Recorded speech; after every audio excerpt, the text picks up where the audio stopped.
Hello, welcome to another video. তো আজকের ভিডিওটায় স্ম্যাকডাউনের যে ইভেন্টটা হলো সেখানে বেশ ইন্টারেস্টিং ম্যাচ কিন্তু দেখা গেছে। সেখানে বেসিন বার্লিনের পর একটা দারুণ আউটকাম ইভেন্ট কিন্তু দেখতে পাওয়া গেছে।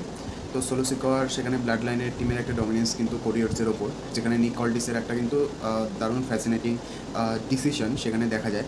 এবং তাছাড়াও একটা অন্যরকম ম্যাচ সেট হয়, যেটা কিন্তু অবশ্যই অডিয়েন্সের যেটা অডিয়েন্সরা এতদিন ধরে চাইছিল যে সেই ম্যাচটা হোক, কারণ প্রতিবারই ব্লাড লাইনের ম্যাচ হয়, সোলোর ম্যাচ হয়, সেখানে ব্লাড লাইনের ইন্টারাপশন থাকে। তো নিক কল্টিসের সেই ডিসিশনটা কিন্তু পুরোপুরি চেঞ্জ করে দেয় ইভেন্টের সেই ভিউটা। তো এর পরবর্তীতে দেখা যায় যে বেলি ভার্সেস সেখানে টিফানি স্ট্রেটনের একটা ম্যাচ হয়। বেলি এবং টিফানি স্ট্রেটন তাদের কিন্তু যেই final title match, women title match Nia জ্যাক্সের কাছে যেটা রয়েছে, তো সেটার জন্য কিন্তু তাদের মেনলি ফেস অফ। এবং টিফানি স্ট্রেটনের কাছে advantage money in the bank সুটকেসটা রয়েছে, এবং বেলির কিন্তু একটা সুযোগ এসছে সামনে যে টিফানি স্ট্রেটনের থেকে সুটকেসটা নিয়ে সে ক্যাশ ইন করতে পারবে এবং নায়া জ্যাক্সের থেকে টাইটেলটা জিততে পারবে। তো সেই ম্যাচটা হয় টিফানি স্ট্রেটন এবং বেলি। তো এছাড়াও এর পরবর্তীতেও কিন্তু যখন ব্লাড লাইন এবং কোরিয়ার্সের যখন একটা ক্ল্যাশ হয়, কিন্তু তখনই কিন্তু ডিআইওয়াই আর স্ট্রিট প্রফিটের একটা কিন্তু ব্যাকআপ দেখা যায়, যেটা সত্যি অনেকটাই পাওয়ারফুল ছিল কোরিয়ার্সের ক্ষেত্রে এবং ব্লাড লাইনের ডমিনেন্সের এগেনস্টে। সেই সার্কামস্ট্যান্সেস তৈরি হয়েছিল ম্যাচের, বাট নিক কল্টিসের অনুমতিতে, এবং সেই পরবর্তী কিন্তু আলাদা রকম ম্যাচ সেট হয়। কোলোসিকো এবং ব্লাড লাইনের এগেনস্টে ডিআইওয়াই আর স্ট্রিট প্রফিটের কিন্তু একটা ম্যাচ দেখা যায় শেষে, যেটা কিন্তু সত্যিই অসাধারণ ছিল। একটা সলিড টাফ কম্পিটিশন কিন্তু হয়েছে সেই ম্যাচটায়। তো সেখানে তো পুরো ইভেন্টটাই ডিসকাস করার চেষ্টা করবো, একটা ক্রিটিক্যাল অ্যানালিসিস করার চেষ্টা করবো। তো শেষ পর্যন্ত দেখো। তো কথা না বাড়ি শুরু করা যাক। ফার্স্টেই এখন যে ম্যাচটা সব থেকে হাইপে রয়েছে, কোরিওর্স, কেভেন ওভেন্স, আর এদিকে আর কেউ অন্যদিকে ব্লাড লাইনের টিম, তাদের পুরো ক্লাসটা কিন্তু যেই ফেস অফ সেটা কিন্তু এখন হাইপে রয়েছে। যদিও আর কেউ সে অন্যদিকে চলে গেছে, কেভেন ওভেন্সও এদিকে ওয়ালার আর থিওরির সাথে সে ম্যাচ খেলছে, আর এদিকে কোরিওর্স কিন্তু তার টাইটেলকে ডিফেন্ড করছে। তো সেখানে সোলো সিকোয়া তার টিমকে নিয়ে কিন্তু একটা অনবদ্য ডমিনেশন কিন্তু এতদিন ধরে দেখা যাচ্ছে সেই টিমের। এবং সোলো সিকোয়া সে নিজেকে ট্রাইবাল চিফ হিসেবে সেই জায়গায় রেখেছে, এবং জ্যাকব আর টমাস যে ব্রাদার্স, তারাও কিন্তু তাকে মান্যতা দিচ্ছে। এবং সেই জায়গাটা কিন্তু সে একটা ক্রিটিক্যালভাবে ড্রামাটিক এক্সট্রাভেগেন্সার মতো কিন্তু দেখা যাচ্ছে, যেটা অবভিয়াসলি অডিয়েন্স পছন্দ করছে। তবে ওটিসির কামব্যাক রোমান রেঞ্জের কামব্যাক হওয়ার পর ব্লাড লাইনের সোলোর কিন্তু টাইটেলটা হাতছাড়া হয়ে যায়। কোরিয়ার্সের সাথে যখন ম্যাচ হয়, তখন কোরিয়ার্স এবং সোলো সিকোয়ার পুনরায় কিন্তু ম্যাচ সেট হবে, কিন্তু সেটাও কিন্তু আলাদা কন্ডিশনের মধ্যে।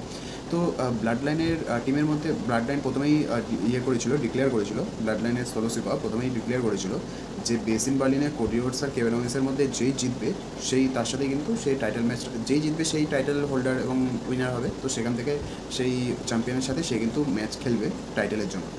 কোরিওর্স আর কেভেন ওভেন্সের যে বেসিন বার্লিনে ম্যাচ, সেই কেভেন ওভেন্স কিন্তু ওয়ালারকে ডিফিট করে সে বেসিন বার্লিনে কোরিওর্সের সাথে চান্স পায় একটা তার সাথে ম্যাচ খেলার। এবং সেখানে কোরিওর্সেরও কিন্তু অনবদ্য, যদিও ইনজুরি থাকে, দুজনের কিন্তু ইমোশনালি তারা কিন্তু অ্যাটাচ রয়েছে, এবং তাছাড়াও ইনজিওর রয়েছে, কারণ এতদিন ধরে তাদের কিন্তু একটা ইন্টারেস্টিং ফ্যাসিনেটিং জার্নি এবং সলিড পারফরমেন্স যুক্ত একটা কিন্তু জার্নি রয়েছে সেখানে, কোরিওর্স হোক বা কেভেন ওভেন্স। তো সেখানে কিন্তু তাদের দুজনের মধ্যে সেই ফ্রেন্ডশিপ থাকা সত্ত্বেও তাদের যেরকম ম্যাচ, একটা কিন্তু টপ ম্যাচ বলা যেতে পারে, স্কিলফুল সলিড একটা এঙ্গেজিং গেম প্লে যেটা বলা যায় সেটাই। এবং সেখানে কিন্তু টাইটেল, এবং দুজনের মধ্যে কিন্তু সেই পোটেনশিয়ালটা দেখা যাচ্ছিলো যে দুজনেই টাইটেলটা চায়। তো কোরিওর্সের বিভিন্ন রকম ক্রাইটেরিয়া, বিভিন্ন রকম অবস্টাকল থাকা সত্ত্বেও কিন্তু কোরিওর্স কেভিন ওভেন্সের থেকে সেই টাইটেলটা জিতে নেয়। এবং কেভিন ওভেন্সেরও কিন্তু যেই স্পোর্টসম্যান যে স্পিরিটটা, সেটাও কিন্তু অসাধারণ। সে কোরিকে এসে প্লেস করে, এবং দুজনের কিন্তু একটা সহমত দেখা যায়, দুজনের থেকে কিন্তু রাগ করে বা কোনো ইগো কিন্তু দেখা যায় না। কিন্তু পরবর্তীতে আবার কেভিন ওভেন্সের সাথে অস্টিন থিওরি আর ওয়ালারের কিন্তু ম্যাচ হয়। তো কেভিন ওভেন্স আর কোরিয়ার্সের মধ্যে সেই বন্ডিংটা এখনও রয়েছে, বাট টাইটেলটা রয়েছে শুধু কোরিয়ার্সের কাছে, আনডিসপিউটেড টাইটেল, যেটা কিন্তু সোলো সিকোয়া সে তাকে চ্যালেঞ্জ করছে, কোরিয়ার্সকে চ্যালেঞ্জ করছে যে টাইটেলটা ম্যাচ খেলার জন্য। তো সেখানে ব্লাড লাইনের একটা ডমিনেন্স দেখা যায় ইভেন্টের শুরুতেই, যদি বলা হয় যে অবভিয়াসলি তারা টিম বেঁধেই আসে ব্লাড লাইন। তো ব্লাড লাইন প্রায় 4 বছর ধরে তারা কিন্তু ডমিনেন্স করছে, কিন্তু আগে রোমান রেঞ্জ ছিল, সে কিন্তু একটা ডিসিপ্লিন ওয়েতে একটা সিনেমেটিক বা একটা স্ক্রিপ্টভাবে কিন্তু যেটা অডিয়েন্সের খুবই কাছের ছিল, খুবই বেশ মনে হচ্ছে কোনো সিরিজ দেখছে। বাট এখন যে ব্লাড লাইনটা রয়েছে সোলো সিকোয়া, যেটা ইনচার্জে রয়েছে, তো সেই টিমের কিন্তু কোনো আনপ্রেডিক্টেডভাবে কিন্তু সেটা দেখা যায়, সে ম্যাচের মধ্যে হোক বা পুরো ইভেন্ট জুড়ে হোক, সেখানে কিন্তু সোলো সিকোয়ার নির্দিষ্ট কোনো টার্মস অ্যান্ড কন্ডিশন নেই, সে কিন্তু জাস্ট হাতের সামনে পায়ে উড়িয়ে ফুরিয়ে দিয়ে সে কিন্তু তার কিন্তু একটা ডমিনেন্স দেখা যায়। মানে ক্ল্যাশ কিন্তু সে ডমিনেন্স সোলো হোক বা ট্যাগ টিম প্লেয়ার হোক বা কোনো আদার্স কোনো প্লেয়ার হোক, তাদের ডমিনেন্স কিন্তু একটা অ্যাগ্রেসিভভাবে দেখা যাচ্ছে, বিশেষ করে জ্যাকবের এন্ট্রির পর। জ্যাকবও কিন্তু একটা পাওয়ারফুল একটা এন্ট্রি, মানে একটা পাওয়ারফুল তারকা অ্যাড করেছে ব্লাড লাইনের টিমের মধ্যে। আর তাছাড়া টামাস ব্রাদার্স তো রয়েছে। তো সেখানে ব্লাড লাইনের পুরো টিমের যে সাপোর্টটা, সেটার জন্য সোলোর কিন্তু এতদিন ধরে একটা বেশ সাপোর্টিভ একটা কিন্তু জায়গা সে পেয়েছে, যেখানে কোডিওর্স সে কিন্তু সিঙ্গেল হ্যান্ডেডভাবে, কেভেন ওমেন্স এবং আর কেউ রয়েছে, বাট সিঙ্গেল হ্যান্ডেডভাবেই কিন্তু সে এতদিন ধরে ম্যানেজ করে এসছে। বাট নিক অল্ডিস সে তার কিন্তু একটা ব্যাকআপ, তার কিন্তু এন্ট্রি হয় এবং সে কিন্তু বেশ একটা গুরুত্বপূর্ণ বা ইন্টারেস্টিং, যেটা কিন্তু বিজনেসের ক্ষেত্রে ভালো, মানে সেই ডব্লিউডব্লিউইর ভিউয়ারশিপের ক্ষেত্রে ভালো এবং এঙ্গেজমেন্টের ক্ষেত্রেও। তো সেখানে সোলো সিকোয়া এবং কোডিওর্সের মধ্যে ক্লাসটা মেনলি, এবং তার আগে কোডিওর্স সে জানায় সোলো সিকোয়ার থেকে জ্যাক অফ ফাটু সে বেশি রিজার্ভ করে টাইটেল শটের জন্য, কারণ তার অ্যাগ্রেসিভ এবং পারফরমেন্সও কিন্তু সোলো থেকে অনেকটাই বেটার এবং কম সময়ে সে অনেক বেশি কিন্তু হাইপে রয়েছে এবং পারফরমেন্স ওয়াইজও। তো সেখানে সোলো এবং কোডির মধ্যে ডিসাইড হয়। সোলো অ্যাজ সে টিম লিডার হিসেবে সে এগিয়ে আসে এবং কোডিওর্সের সাথে তার ফিক্স হয় টাইটেল ম্যাচ। বাট সেই ম্যাচটা হবে স্টিল কেজের মধ্যে, যেখানে সোলো আর কোডিওর্স স্টিল কেজের মধ্যে তারা ম্যাচটা খেলবে এবং পুরো পুরো পুরো রিংটাই কিন্তু স্টিল কেজ দিয়ে বাউন্ড থাকবে এবং আদার্স প্লেয়াররা কিন্তু সেখানে এন্ট্রি করতে পারবে না। বাইরে থেকে যতক্ষণ না কেউ খোঁজাখুঁজি করে বা আদার্স কোনোভাবে হেল্প করে, সেটা আলাদা ব্যাপার। বাট এমনি ভিতরে কেউ ঢুকতে পারবে না। কোডিওর্স কিন্তু এটা শুনে ভীষণই সে এক্সাইটেড হয় এবং তার একটা নিশ্চিত হয় যে যাক সে অবভিয়াসলি ব্লাড লাইনের পুরো টিমের ডমিনেশন হওয়ার পরে কিন্তু ম্যাচ জেতাটা কিন্তু সম্ভব নয়। তো সেখানে সোলো এবং কোডির সোলো প্লে কিন্তু সেখানে ডিসাইড করে দেবে আসলকে ট্রু চ্যাম্পিয়ন সামওয়ান সোলো নাকি রোডস কোডি, সেটাই এখন দেখার। তোমাদের কী মনে হয় জানাতে পারো। তবে কোডিওর্স কিন্তু রোমান রেঞ্জকে ডিফিট করে এসছে রেসেলমেনিয়াতে, তাকেও কিন্তু আন্ডার এস্টিমেট করা যাবে না। আর যেখানে সোলো সে রোমানেরই ব্যাকগ্রাউন্ড থেকে আসে, সেও কিন্তু একটা অ্যাগ্রেসিভ, সে অ্যাথলেটিক হিসেবে সে কিন্তু পরিচিত। তো খুঁখার যেটাকে বলে, তো ভয়ঙ্কর সেই তাদের ডমিনেন্স। তো সেটাই এখন দেখার কে ম্যাচটা জেতে। এরপর টিফেন স্টেটন ভার্সেস বেলির একটা ম্যাচ কিন্তু দেখা যায়।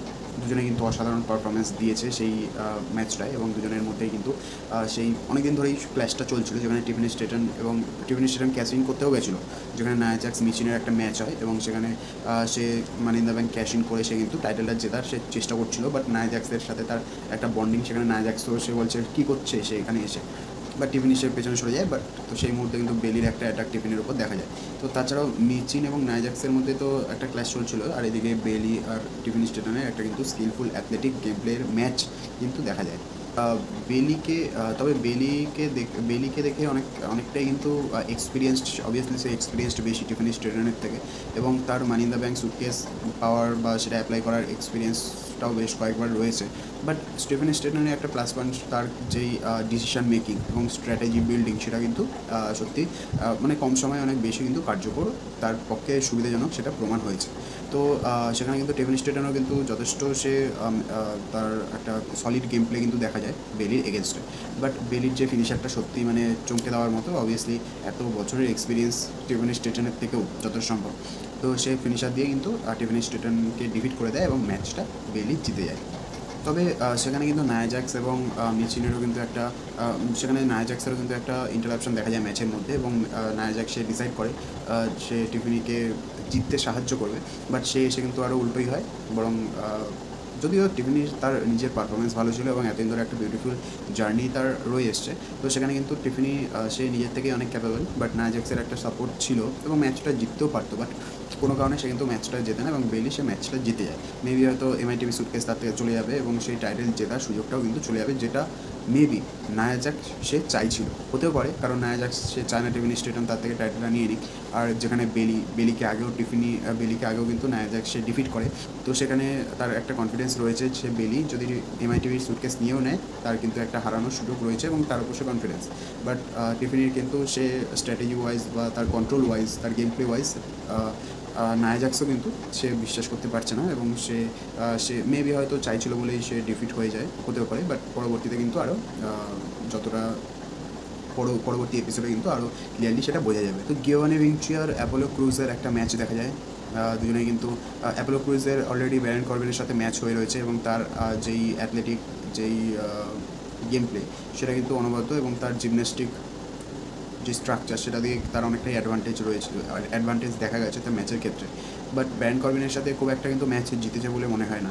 তো ভিঞ্চি সে নতুন এসছে, সে তাকে কিন্তু অনেক কম সময়ে তাকে ম্যাচটা ডিফিট করে দেয়। তারও অনেকটা দোষ ছিল, সে অনেক আস্তে ধীরে এসে রেডি হচ্ছিলো এবং রেফারিকেও সে সরিয়ে দিচ্ছিলো, রেফারি বেল বাজিয়ে দিচ্ছে এবং অ্যাপোলো এসে পিন করে ম্যাচটা জিতে যায়। এত কম সময়ে সত্যি মানে কেউ কাউকে ডিফিট করতে পারে না, বাট অ্যাপোলো ক্রুজের কাছে কিন্তু হয়তো এটা রেকর্ড হতে পারে এত কম সময়ে জিতে যাওয়া। তো ড্রামাটিক শোডাউন দেখা যায়, সেই ম্যাচটা হলো কেভিন ওভেন্স, ওয়ালার আর অস্টিন থিওরি। তো দুজনের মধ্যে কিন্তু ইন্টারকলিশন দেখা যাচ্ছিলো এবং তারা দুজন মিলে কেভিন ওভেন্সকে উস্কাচ্ছিল যে কেভিন ওভেন্সের পারফরমেন্স কমে গেছে এবং তাকে ডিফিট করা অনেকটাই সহজ। তো কেভিন ওভেন্স বলছে চলো রিংয়ে চলো দেখে নেওয়া যাক, এবং সেটাই হয়। দুজনে মিলে কেভিন ওভেন্সকে কিন্তু অনেকটাই ধুয়ে দেয়। বাট দুজনকেও কিন্তু কেভিন ওভেন্স তার অবভিয়াসলি তার এত বছরের এক্সপিরিয়েন্স এবং তার অ্যাগ্রেশনটাও অনেকটাই বেশি। তো সেখানে ওয়ালার এবং অস্টিনকে দুজনকেই কিন্তু একসাথে বিভিন্নভাবে সে কিন্তু সে ডমিনেন্স করে এবং টেবিল ব্রেকও করে। তার স্কিলফুল একটা গেম প্লেও কিন্তু দেখা যায় তাদের দুজনের ওপর। তো অস্টিন থিওরি কিন্তু সে এতদিন ধরে কেভিনসকে বলে এসছে, সেই রাগটাও কিন্তু অনেকটা বহিঃপ্রকাশ হয়েছে যেটা দেখে মনে হচ্ছে। এবং অস্টিন পরবর্তীতে মনে হয় না যে কেভিন ওভেন্সকে আর বলবে যে সে কমজোর হয়ে গেছে বা পারফরমেন্স কমে গেছে। তো অস্টিন থিওরি এবং ওয়ালার দুজনেই অবভিয়াসলি 2-1 সেখানে ম্যাচটা খেলা কিন্তু অনেকটাই ডিফিকাল্ট হয়ে যায়। যদি কেভিন ওভেন্সের সাথে কোরিয়াস থাকতো তাহলে কিন্তু 2-2 হতো, দুজন ট্যাগ টিম ম্যাচ হতো এবং সেখানে কিন্তু হারানোটা কিন্তু নেক্সট টু ইম্পসিবল ছিল। বাট এখানে 2-1 ম্যাচে সেখানে অবভিয়াসলি কেভিন ওভেন্স একা ছিল, ম্যাচটা ডিফিট হয়ে যায়। তো পরবর্তীতে হয়তো ওয়ালার সে একা তাকে ডিফিট করেই দিয়েছে অলরেডি, বাট অস্টিন থিওরি ছিল বলেই সে ম্যাচটা জিতে যায়। তো সেটাই এখন, এবং পরবর্তীতে কি আবার ট্যাগ টিম ম্যাচ হবে নাকি সেখানে সোলো ম্যাচ দেখা যাবে তাদের মধ্যে, সেটাই এখন দেখা। তো এর পরবর্তী সেগমেন্ট যদি বলা হয় যে এলএ নাইটের কিন্তু এতদিন ধরে একটা ইন্টারেস্টিং যেই গ্লোরিয়াস একটা জার্নি কিন্তু রয়ে এসছে। তার একটা কিন্তু লোগান পলের সাথে তার ক্ল্যাশ, এবং লোগান পলকে ডিফিট করে তার থেকে টাইটেলটা নেওয়া কিন্তু অতটা সহজ ছিল না। যেখানে লোগান কিন্তু সে পালিয়ে না বললেও সেখানে সে ধরাছোঁয়ার বাইরে বলা যেতে পারে এলএ নাইটের থেকে। তো সেখানে এলএ নাইট কিন্তু লিগে পড়ে সেই টাইটেলটা লোগানের থেকে জিতেই নেয়, এবং সে এলেই কিন্তু সে এতদিন ধরে ডিফেন্ড করছে। কার্মেলো হেইস, এসকোবার, এদের সবাইকে কিন্তু ডিফিট করে টাইটেলটা সে ডিফেন্ড করে। তো রিসেন্টলি ইভেন্টে এলএ নাইটের একটা এন্ট্রি হয় এবং সেখানে কার্মেলো হেইস হঠাৎ করে এসে তাকে আবার চ্যালেঞ্জ জানায়। প্রথমবার আগে হয়তো ল্যাডার ম্যাচে হয়েছিল বাট পরবর্তীতে হয়নি। তো সেখানে বেসিন বার্লিনে সে ওপেন চ্যালেঞ্জ জানিয়েছিল, বাট সেখানে কিন্তু ম্যাচটা দেখতে পাওয়া যায়নি। বাট সেখানে কার্মেলো হেইস এবং আন্ডারডে তারা দুজনেই কিন্তু বেসিন বার্লিনে এলএ নাইট সে ওপেন চ্যালেঞ্জ করেছিল, বাট কার্মেলো হেইস সে কিন্তু আন্ডারডেকে সে দুবার ডিফিট করে দেয় এবং সে এলএ নাইটকে জাহির করে যে সে ডিফিট করে আন্ডারডের মতো একজন প্লেয়ারকে, এবং তার সেই জন্য ডিজার্ভ করে টাইটেল ম্যাচের জন্য ম্যাচ খেলার। এবং এলে সে কিছু বলার আগে তখন আন্ডারডেরও কিন্তু একটা অ্যাপিয়ারেন্স হয় এবং সেও বলে যে আন্ডারডেও সে দুটো ম্যাচে কিন্তু কার্মেলো হেইসকে সে ডিফিট করে দেয়। তো এলএ নাইট অনেক তাদের মধ্যে তর্কাতর্কি শোনার পর কে আগে বেশি, কে বেটার, কে সুযোগ পাবে টাইটেল ম্যাচ খেলার জন্য, তো তাদের মধ্যে কিন্তু একটা কিন্তু ক্ল্যাশ, অন্যরকম ম্যাচ শুরু হওয়ার আগে একটা ক্ল্যাশ দেখা যায়। তো এলএ নাইটকে সেখানে কনফিউশনে পড়তে হয় যে কার সাথে সে ম্যাচ খেলবে, রাজি হবে। তো দুজনকে ডিসাইড করতে বলে, তখনই তাদের মধ্যে কিন্তু একটা মারামারি লেগে গরমাগরমি শুরু হয়ে যায়, যেটা আগাগোড়াই ছিল, এবং এলেও কিন্তু ইনভলভ হয়ে যায়। তো পরবর্তীতে একটা ট্রিপল থ্রেট ম্যাচ দেখা কি যাবে, সেটা কিন্তু এখন একটা question. But title match maybe মনে হয় না এত সহজে হবে, কারণ এলে কিন্তু সে এত সহজে টাইটেলটা ছেড়ে দেবে না। তো সেখানে আন্ডারডে, কার্মেলো হেইস এবং এলে তাদের তিনজনের একটা ট্রিপল থ্রেট ম্যাচ দেখা গেল যেতে পারে পরবর্তী, এবং সেখানে এলে কি নিজের জায়গাটা ধরে রাখতে পারবে সেটাই এখন দেখার। তো চেলসি গ্রিন আর পিপা নিবেনের কিন্তু বন্ডিংটা অনেকদিন ধরেই দেখছিলাম, মানে দেখা যাচ্ছিলো যে তাদের কিন্তু খুব একটা যে ভালো গেম রেকর্ড রয়েছে, ভিক্টরি রেকর্ড, সেটা কিন্তু নয়। বাট চেলসি গ্রিনের যে ড্রামাটিক ওয়েতে সে বিহেভ করে, বাট তার পারফরমেন্সেও কিন্তু সে দেখিয়ে দিয়েছে তার ড্রামা করাটা যথেষ্ট জাস্টিফাই। তো সেখানে মিচিনের সাথে ম্যাচে চেলসি গ্রিন সে কিন্তু তাকে ডিফিট করে দেয়, এবং সে তার জায়গাটা সে নিজেও বিশ্বাস করছিল না, বাট সে আলটিমেটলি ভালো পারফরমেন্স করে এবং তাকে ডিফিট করে দেয়, যেখানে পিপা নিবেনেরও কিন্তু কিছুটা অবদান ছিল। তো নেক্সট উইক লন্ডনে প্রিমিয়ার হবে WWE স্ম্যাকডাউনের ইভেন্ট। সেখানে কোডি রোডস ভার্সেস সোলো সিকোয়ার যে ম্যাচটা, সেটা কিন্তু স্টিল কেজে তাদের ম্যাচটা হবে, এবং একটা অনবদ্য ম্যাচ দেখা যাবে আশা করা যাচ্ছে, যদি কোনো গণ্ডগোল না হয়। তো তো গন্ডগোল বলতে ব্লাড লাইনের আদার্স মেম্বার্সদের ইনভলভমেন্টের কথা বলছি, আদার্স কিছু নয়। তো একটা সলিড ম্যাচ কিন্তু দেখতে পাওয়ার আশা করা যাচ্ছে। আর অন্যদিকে কার্মেলো হেইস ভার্সেস আন্ডারের 5th ম্যাচ কিন্তু দেখা যাবে। যে জিতবে তার সাথে কিন্তু এলএ নাইটের টাইটেল ম্যাচ খেলা হবে। তো খেলা দেখতে পাওয়া যাবে। দুটো সলিড আইকনিক ম্যাচ তো বললাম, পরবর্তী ইভেন্টে দেখা যাবে। আন্ডারের বিরুদ্ধে কেভিন ওয়েন্সের সাথে কে পার্টনারশিপে যোগ দেয় এবং তাদের একটা ট্যাগ টিম ম্যাচ হবে, সেটা কিন্তু এখন দেখার। তো যেখানে কোরিয়ার্স কিন্তু সোলোর সাথে ম্যাচে ব্যস্ত থাকবে। তো ব্লাড লাইন যখন কোরিয়ার্সের ওপর চড়া হয় তার টাইটেলের জন্য, সেখানে কিন্তু ব্যাকআপে স্ট্রিট প্রফিট আর ডিআইওয়াইকে কিন্তু দেখাই যায়। তারা সেখানে রয়েছে সোলো সিকোয়ার ব্লাড লাইনের এগেনস্টে, কারণ তাদের সাথে কিন্তু ক্ল্যাশ রয়েছে এবং টাইটেলটাও কিন্তু তাদের কাছে রয়েছে। তো সেখানে ডিআইওয়াই এবং স্ট্রিট প্রফিট দুটো টিমই কিন্তু তারা প্রস্তুত তাদের সাথে ম্যাচ খেলতে ব্লাড লাইনের সাথে, এবং ম্যাচ সেটও হয় এবং যেখানে কিন্তু 4-ম্যান ট্যাগ টিম একটা ম্যাচ দেখা যায় এবং সেই ম্যাচটা কিন্তু অসাধারণ একটা রাফ ম্যাচ হয়, একটা কিন্তু অসাধারণ গেম প্লে দেখা যায়। সোলো সিকোয়ার টিম লিডটা সেটা কিন্তু একটা অন্য অ্যাপ্রোচে দেখা যায়, অনেকটা স্পাইসি, মানে তারকা ইভেন্টে দেখা গেলেও একটা স্পাইসিনেস দেখা গেলেও সেখানে কিন্তু অনেকটাই কিন্তু আনপ্রেডিক্টেবল অনেক থিংস রয়েছে, যেটা আগেই বলেছি যে রোমানের টাইমে তখন ছিল না, রোমান রেঞ্জের সময় কিন্তু তখন দেখা যেত না। তো পরবর্তীতে যখন সোলো সিকোয়ার তাদের টিমে জ্যাকব আসে এবং সেখানে একটা পাওয়ারফুল তাদের টিম তৈরি হয়, যেই টিমকে কিন্তু ডিফিট করা অনেকটাই কিন্তু অসম্ভব হচ্ছিল।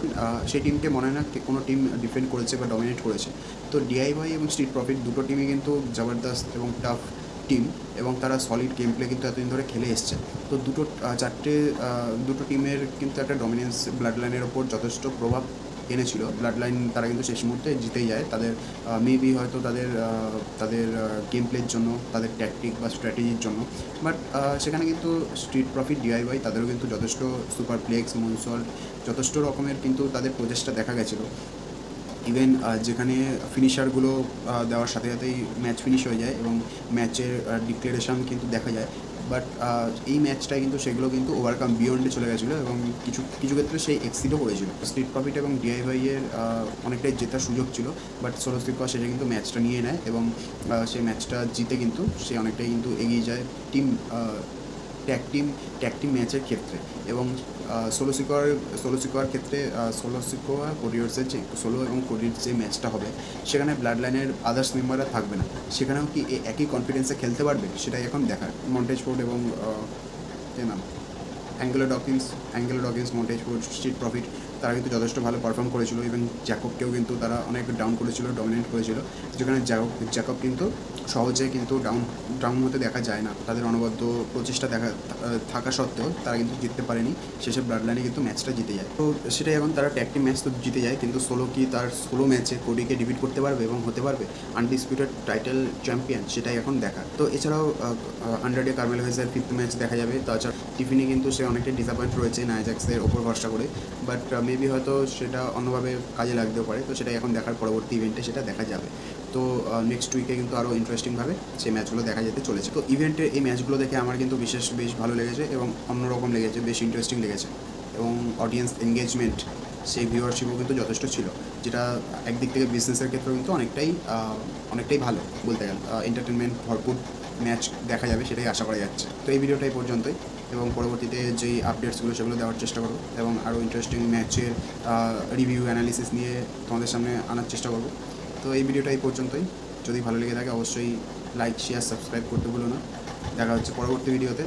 আর কোনো ফিডব্যাক দেওয়ার থাকলে দিতে পারো, ফ্রিলি সেখানে কমেন্ট বক্সে কমেন্ট করতে পারো, এবং লাইক আর সাবস্ক্রাইবটা অবশ্যই প্রেস করে দাও। সাবস্ক্রাইব আর লাইক বাটনটা অবশ্যই প্রেস করে দাও, যাতে ভিডিও বানানোর মোটিভেশনটা আরও বেশি বেড়ে যায়। তো দেখা হচ্ছে পরবর্তী ভিডিওতে। ততক্ষণ take care, have a good day.